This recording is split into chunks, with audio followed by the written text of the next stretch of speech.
A kind-hearted girl lends a helping hand to an elderly man collecting trash on the street. But what she doesn't know is that he's actually the grandfather of a powerful CEO. Her simple act of kindness sets off a chain of events that changes her life forever. From street-side compassion to an unexpected love story, this heartwarming tale will leave you speechless.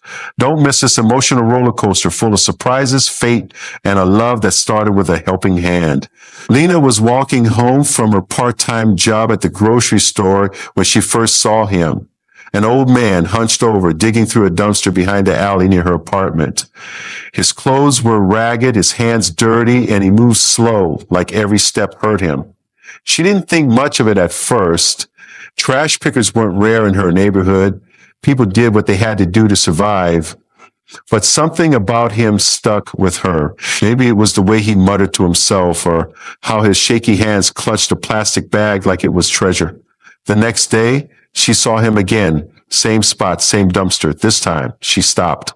"Hey, sir, you okay?" she called out, her voice cutting through the evening air. The old man turned, squinting at her.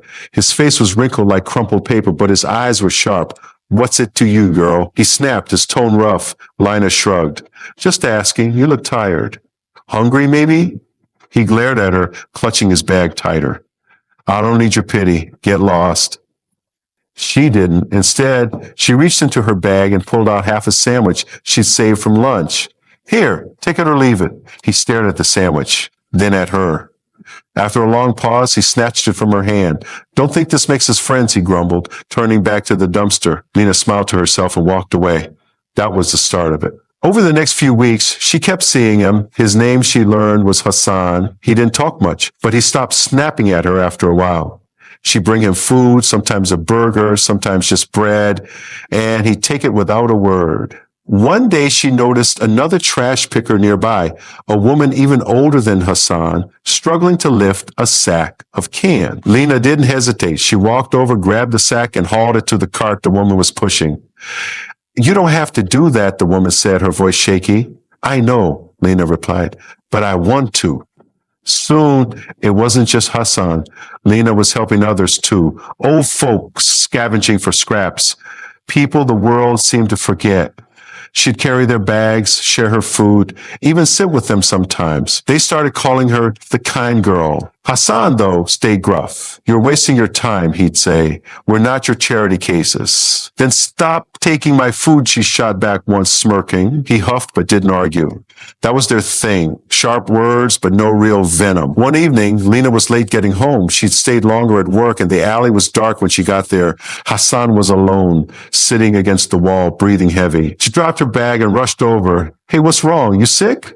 "Mind your business," he rasped, but his face was pale, sweat dripping down his forehead. "Shut up, old man. You're not dying on me." She pulled out her phone and called for help. The ambulance came fast, and she rode with him to the hospital, holding his hand, even though he kept muttering, "I don't need you here." At the hospital, the doctor said it was exhaustion and dehydration. Nothing fatal, but he needed rest. Lena stayed until they wheeled him into a room. "You're a pain," he told her as she left. "But thanks," she grinned. "You're welcome, Grumpy." Days later, she went back to check on him. The hospital room wasn't empty this time. A man in a suit stood by Hassan's bed, tall and broad, with a face that could have been on a magazine cover. He turned when Lena walked in, and his eyes narrowed. "Who are you?" he demanded. Lena blinked. "I'm Lena. I brought him here." "Who are you?" The man crossed his arms. "I'm Tariq, his grandson." Hassan coughed from the bed. "She's the nosy girl I told you about. You won't leave me alone." Tariq's jaw tightened. "You're the one feeding him scraps? What's your angle?" Lena frowned. "Angle? I don't have an angle. He was hungry, so I helped. That's it." Tariq stepped closer, his voice low and cold. "People don't just help for nothing. What do you want, money? A favor?" She laughed in his face. "You're joking, right? I don't even know who you are. I'm not after anything. Maybe you should ask your grandpa why he's digging through trash instead of accusing me." Hassan snorted from the bed. "She's got a mouth on her." Tariq's eyes flashed. "You don't know what you're talking about. Stay out of this." "I was in this before you showed up," Lena fired back. "Where were you when he was passing out in an alley?" The room went silent. Tariq's face darkened, but he didn't answer. Hassan waved a hand. "Enough, both of you. Tariq, she's not the enemy. Lena, stop poking the bear." Tariq glared at her one last time before turning to Hassan. We'll talk later, Grandpa. Then he stormed out. Lena shook her head. Your grandson's a jerk, Hassan chuckled.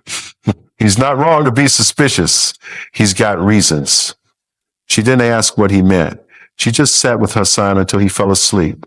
A week later, Hassan was back in the alley. Lena found him there, looking better, but still stubborn as ever. Doctor said you should rest, she scolded. Doctors don't pay my bills, he replied, tossing a bottle into his bag. She sighed. You're impossible. That's when Tariq showed up again. This time, he wasn't in a suit, just jeans and a jacket. But he still carried himself like he owned the place. He stopped when he saw Lena. You again? Yeah, me again, she said, crossing her arms. What's your problem? My problem, he said, stepping closer, is you sticking your nose where it doesn't belong. Then tell your grandpa to stop accepting my help, she snapped. Oh, wait, he can't because you're never around. Tariq's fist clenched. You don't know anything about me. And you don't know anything about me, she retorted. So stop acting like I'm some gold digger. Hassan cut in. Both of you, shut it. Tariq, she's not after anything. Lena, he's not as bad as he seems. Tariq scoffed. I don't need your defense, Grandpa. Lena rolled her eyes. Whatever. I'm not here for you anyway. But Tariq didn't leave. He watched her as she handed Hassan a bag of food, then helped another picker nearby. When she came back, he was still there, arms crossed. Why do you do it? He asked, his tone less hostile this time. Do what? Help them. You don't owe them anything. She shrugged. Because I can. That's it. He stared at her like he was trying to figure her out. Finally, he said, You're weird and you're rude, she replied. We're even. Hassan laughed from the side. You two sound like an old married couple already. Lena and Tariq both turned on him. Shut up, they said at the same time, then glared at each other. Things changed after that. Tariq started showing up more, not just at the hospital, but in the alley. He'd bring food too, better stuff than Lena could afford, and he'd hand it out without a word. She caught him watching her sometimes, but he'd look away when she noticed. One day, she couldn't take it anymore. What's your deal? She asked, cornering him by the dumpster. What do you mean? He said, avoiding her eyes. You're here all the time now. You hated me a week ago. He hesitated. I didn't hate you. I just didn't trust you. And now, he met her gaze. Now I see why Grandpa likes you. She smirked. So you're admitting I'm right. Don't push it, he warned. But there was a hint of a smile. They started talking more after that, not just arguments, real conversations. She learned he wasn't just some rich guy. He was the CEO of a big company, always busy, always stressed. He hadn't known Hassan was picking trash until recently. He won't take my money, Tariq admitted one night, sitting with her on a curb. Says he doesn't need handouts. Sounds like him, Lena said. He's proud. Too proud, Tariq muttered. I should have checked on him sooner. Lena nudged him. You're here now. That's what matters. He looked at her, something soft in his eyes. You're too nice. You know that? Not really, she said. I just don't like seeing people suffer.